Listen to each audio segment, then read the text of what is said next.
Why couldn't she like basketball? She groaned to the night sky.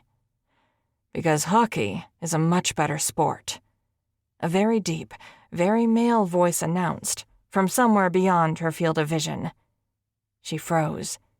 She'd heard that voice only once before, but it had certainly made an impression, as did the man it came from. Bristol turned toward the voice, and her worst fears were confirmed. The gorgeous stranger from this afternoon was standing on the ice, watching her with amusement. She swore quietly when his well-worn skates glided into her line of sight. Strong hands gripped her under the arms, and she was suddenly standing again. It lasted nearly a full second before her traitorous blade slid out from under her. Bristol face-planted against the man's very broad chest, but his gloved hands held her upright. She looked up and realized her mistake too late. He was looking down at her, his lips still holding that amused smirk, but his eyes held something deeper, darker. His beard was full, yet neatly trimmed, and Bristol could see flecks of red mixed in with the brown. His face was a study of the modern warrior. Below his snug wool cap, she could just make out the edge of a scar that split his eyebrow. He had another, smaller scar beneath his left eye. His nose had the slightest curve, as if it had been broken. But rather than taking away from his attractiveness, it only gave him a more dangerous appeal. He'd looked tall this afternoon, but it was hard to gauge the height difference, first from a distance and then from crouched positions over Freddie. But now, standing toe-to-toe, he had several inches on her 5'7" frame. "Hi," Bristol said a bit breathlessly. "Hi," he returned, and his eyes warmed a bit. "I'm Bristol," she offered. "Beau." He grinned then. "I'd shake your hand, Bristol, but I'm afraid if I let go of you, you'll fall again." Bristol gave an embarrassed laugh. "A very astute observation. What brings you to Hope Falls, Beau?" "What makes you so sure I'm new here?" he asked. "If you'd been here longer than a day, you'd know why. And the why's name is Sue Ann Perkins. She's slacking if she hasn't introduced herself and weaseled all of your life secrets out of you." A shadow passed through those green eyes. "I haven't had the pleasure yet. Have you lived here long?" "All my life. My whole family is here." -1, she reminded herself. She looked down, afraid he'd see her sadness with those canny eyes. "I'm just here on business," he said finally. She looked up again, curious what kind of business a man built like Beau would be in. "At Mountain Ridge? The convention?" she asked. Yes, the convention," he said. "You're a yoga instructor?" she asked incredulously. "What?" "The California State Yoga Association. It's their annual corporate retreat at the convention center. There's like 200 of you in town." "Of course it is," he murmured, almost to himself. Yeah, I love yoga." "I may be being incredibly judgmental right now, but you don't look like a yoga instructor," Bristol told him. Beau smiled, and she felt goosebumps that had nothing to do with the cold crop up on her skin. "Would I be just as judgmental if I said you didn't look like an ice skater?" he asked. "Hockey coach," she corrected. "And rather than judgmental, I'd label you quite astute." "You're coaching hockey?" Beau was laughing now, a booming sound that carried over the ice and into the dark. "I'm glad you find the plight of a perfect stranger so humorous," Bristol sniffed, wriggling out of his arms. "We saved a life together today. I don't think we can label ourselves strangers." Bristol's feet tried to fly out from under her again, and with a squeak, she grabbed onto Beau's forearms to steady herself. His wide palms closed around her waist. "Perfect acquaintances, then. Either way, unless you're here to give me skating lessons, I'd appreciate it if you left me alone." "I leave you alone, and someone will find you tomorrow morning with your very pretty concussed head frozen to the pond." "I'm not that bad," she frowned at him. "My mistake, Please, don't let me stop your practice." Beau let go of her waist and effortlessly pushed himself backwards.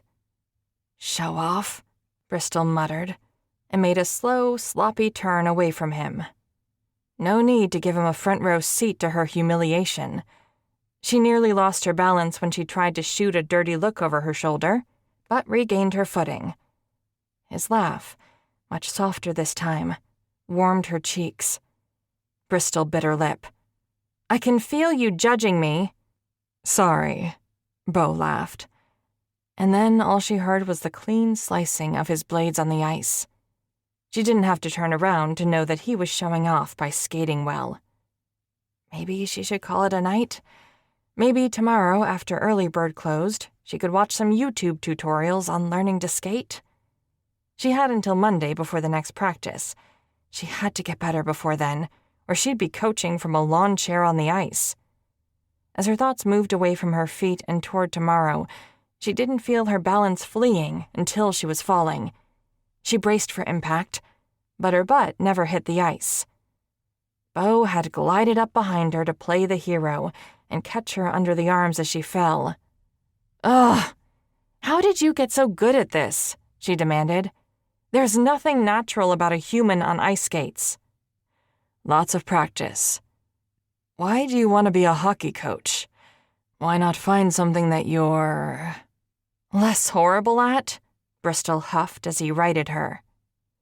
"I was going to go with more comfortable with." "I would love to. I would be thrilled to help coach basketball or chess or cheerleading. But no, my daughter wants hockey, and if their team doesn't field a coach, they're done for the rest of the season." He opened his mouth, but she plowed on. "And yes, I have asked every other able-bodied adult in Hope Falls to coach, and not a damn one of them was available or willing. So it falls on me. And this is the only thing Violet has showed any interest in since Hope died, so I'm going to make it happen if I have to duct tape a pillow to my ass and give up sleep to research how to coach hockey."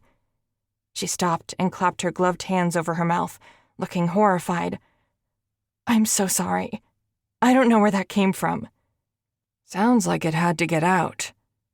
He was looking at her with interest instead of the pity she expected. She covered her face with her hands, and her feet immediately slipped. Beau held her upright by the waist. "It's been a rough year. My sister died, and we're all still coping. And I haven't been pushing Violet, but I was so happy to see her excited over something. I thought I could give her this, and she... A few months ago, she'd asked to start spending more time with her dad during the week, and that was a whole different kind of devastation. I feel like I'm losing my family piece by..." The words came faster and faster until they shut off abruptly, like a faucet valve being turned. She felt herself turning a violent shade of hot pink. "And here I am, having verbal diarrhea all over a stranger." "Acquaintance," he corrected again. "I can teach you." "Teach me what?" He lifted a shoulder, still maintaining his grip on her waist. "Skating, for one, and I could throw in the basics of hockey, too." "You know hockey?" "Who doesn't? Present company excluded, of course." "And you're just willing to teach me?" "I have the knowledge. You have the need." "And just what would these private skating/hockey lessons cost me?" Bristol asked warily. "How about breakfast?" he asked. Her blue eyes turned to icy fire. "Listen, buddy, I'm not the kind of girl who meets a guy and has a one-night stand. I have a daughter.